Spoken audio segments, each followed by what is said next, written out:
So, a month or two ago, my brother came up to me holding a very familiar-looking text, Albert Camus' essay, The Myth of Sisyphus.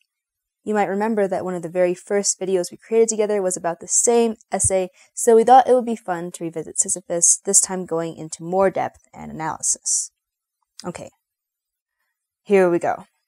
The Myth of Sisyphus was an essay published in 1942 by the French philosopher Albert Camus.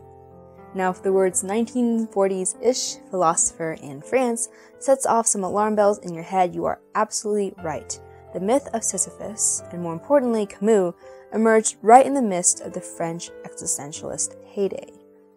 Now, you and I might be well acquainted with the word existential from phrases like late-night existential crisis or teenage existential angst, but contrary to popular belief, existentialism isn't just about the terrifying meaninglessness of the universe. I personally find it to be quite a hopeful way of thinking, because even though it does acknowledge the terrifying meaninglessness of the universe, it also revolves around the idea that we can create our own meaning or projects, which is more or less what Sisyphus is all about. As the actual myth of Sisyphus goes, in ancient Greece, Sisyphus used to be the king of Corinth and one of the wisest mortals in the world, but he was punished horribly in the afterlife. This much we know, but the rest is shrouded in, well, myth, because there are many different tales about how Sisyphus got on the god's bad side. Some say that he managed to chain death itself. Some say that he told Zeus's secrets in exchange for water in Corinth. Others say that he convinced Hades to let him return to life temporarily and then refused to go back. In each of these stories, Sisyphus's only sin was that he loved life too much and didn't fear the gods enough. In the end, he ended back in the underworld, condemned to roll a rock up the hill for the rest of eternity. One pictures the tremendous effort, the strain and sweat as Sisyphus heaves the boulder up and up the hill, but as soon as the rock is about to reach the summit, it rolls back down the hill, and Sisyphus turns around to push it back up again. Camus writes that it is during that return, that pause, that Sisyphus interests me. That is the hour of consciousness.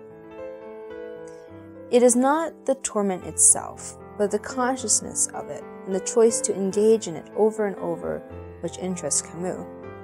To many of us, the idea of performing a futile task over and over for the rest of eternity sounds horrible, but imagine how much more painful it would be if we were aware of this futility.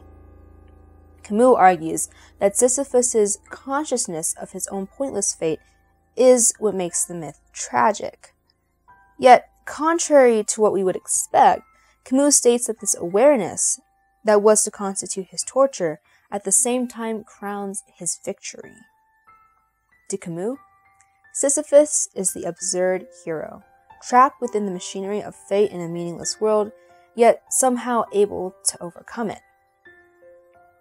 When he leaves the heights and gradually sinks towards the lair of the gods, he is superior to his fate. He is stronger than his rock. So, say what again, Camus? Even though he returns to his rock over and over, Sisyphus somehow overcomes it? This is where the importance of consciousness comes into play. In his explanation of the recipe for absurd victory, Camus references the myth of Oedipus, destined from birth to kill his father and marry his mother. Many people try to keep this from happening, but it eventually comes to pass, and upon discovering this, Oedipus blinds himself in sorrow. Yet at the very end of the play, Oedipus states that, despite so many ordeals, my advanced age and the nobility of my soul make me conclude that all is well. It's important to realize that Oedipus isn't being glib or optimistic here. Rather, he is acutely aware of everything that has happened and chooses to pronounce it well. Camus writes, "I conclude that all is well," says Oedipus, and that remark is sacred. It echoes in the wild and limited universe of man. It makes a fate a human matter, which must be settled among men. All Sisyphus' silent joy is contained therein. His fate belongs to him. This is how Sisyphus overcomes his rock.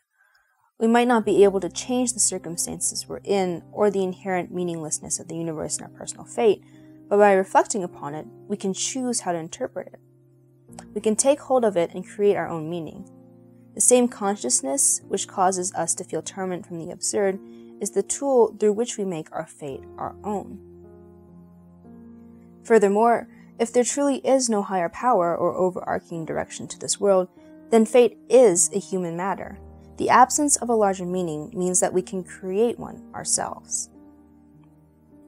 To take a step back out of this framework of Greek myths, we realize that the trials and tribulations of Sisyphus are extremely relevant to our own lives.